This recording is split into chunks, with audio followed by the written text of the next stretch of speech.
যাদবপুর বিশ্ববিদ্যালয়ে ইফতার পার্টি চলছে,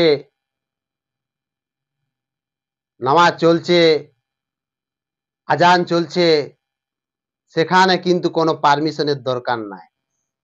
আর যখনই সরস্বতী পুজো হবে তার জন্য ছাত্রছাত্রীকে কোর্টের পারমিশন আনতে হবে, নাহলে সেখানে সরস্বতী পূজা হবে না। সেই দিবারাত্রি পুলিশ পাহারাদারের মাধ্যমে সরস্বতী পুজো হবে। এই ভিডিওটা ভাইরাল হয়েছে। যাদবপুর বিশ্ববিদ্যালয়ে যখন ইফতার পার্টি চলবে তখন পারমিশনের দরকার নাই, আর সরস্বতী পূজা যখন হবে তখন কোর্টের পারমিশন চাই। এটাই তো বলেছেন সুকান্ত মজুমদার। শুনুন। এখন প্রথম কথা হচ্ছে যাদবপুর বিশ্ববিদ্যালয়ে সরস্বতী পুজো হতে দেওয়া হয় না। তখন যুক্তি থাকে যে সরস্বতী পুজো এই জন্য হওয়া উচিত নয় কারণ এটি একটি শিক্ষা প্রতিষ্ঠান, তার সেকুলার টেক্সচার ধরে রাখা উচিত। তো বামপন্থী এবং তৃণমূল কংগ্রেস কতটা হিপোক্রেট এবং কতটা হিপোক্রেসি এরা মেনটেন করে, এটা তার প্রমাণ যে যারা সরস্বতী পুজো হতে দেয় না তারা সর্বতভাবে সাহায্য করে। এবং এখানে কিন্তু দুজনের মধ্যে কোনো শত্রু নাই, দুজন মেয়ে একসাথে মিলে, এই যে বলি সব রসুনের পেছন দিকটা এক জায়গায় হয়ে যায়, সেরকম সব সিউডো সেকুলাররা একসাথে হয়ে ইফতার পার্টি করানো হচ্ছে। ইফতার পার্টি কি সেকুলার? আর সরস্বতী পুজো হচ্ছে সাম্প্রদায়িক। এই মানসিকতা পশ্চিমবঙ্গের হিন্দুদের বোঝা উচিত। এই যে কমিউনিস্ট যারা সেজে থাকে কমিউনিস্ট, এরা কমিউনিস্ট নয়, এরা হচ্ছে কমিউনিস্ট। এরা নিষ্ঠতা এদের নেই কমিউনিজমের প্রতি, এদের একটাই কাজ, সেটা হচ্ছে ইসলামীকরণ এবং জেহাদিকরণ। এই যে ইফতার পার্টি চলছে, যার জন্য কিন্তু বামের হাত আছে।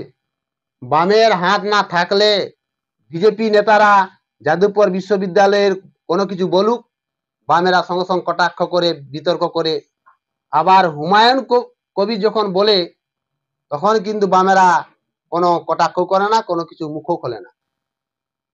এই যে ইমরাইলে কথা কি ঘটনা ঘটেছে, এই কলকাতায় এসে তারা বামেরা আন্দোলন করে মিছিল করে। আবার এই সামনের প্রতিবেশী দেশ বাংলাদেশে যখন কোনো কিছু ঘটনা ঘটে, হিন্দুদের উপর, হিন্দু নির্যাতন হচ্ছে, হিন্দুদের উপর হামলা হচ্ছে, তখন কিন্তু বামের কোনো নেতা মুখ খোলেনি। এটাই বুঝতে হবে যে বামেরা ভিতরে ভিতরে জল খায়। তারা বলে যে আমরা নিরপেক্ষ নয়, কিন্তু ভিতর ভিতর নিরপেক্ষ আছে, তারা ভিতরে ভিতরে জল খায়। আর এই তো সব বাহিরের মাল আছে, কিছু বাহিরের মাল আছে এখানে আজ পার্টি করছে, ইফতার পার্টি করছে। আর এই যে আমরা আজ বিজেপির কথাটা কেন তুলে ধরছি?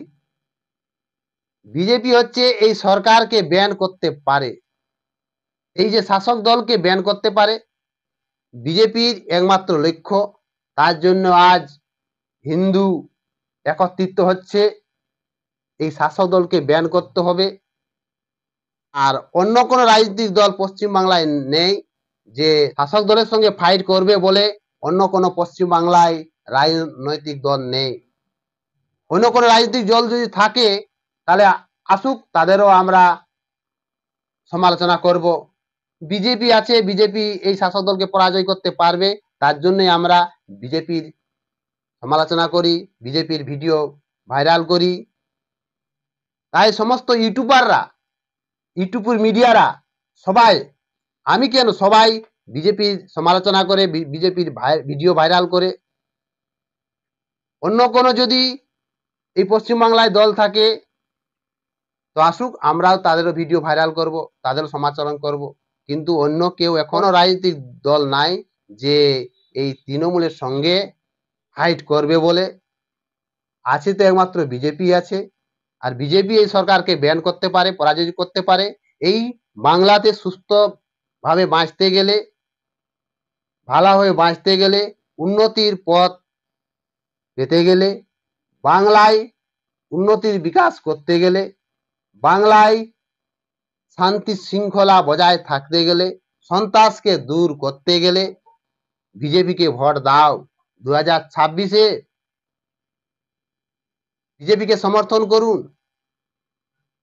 নতুবা বাংলায় শান্তিতে বসবাস করতে পারবেন না।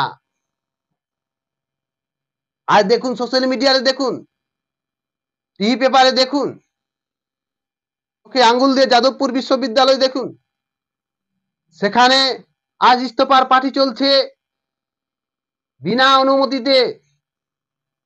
সরস্বতী পুজো বন্ধ হবে, কোর্টের আদেশে করতে হবে। এটা কোন সংবিধানের আইন?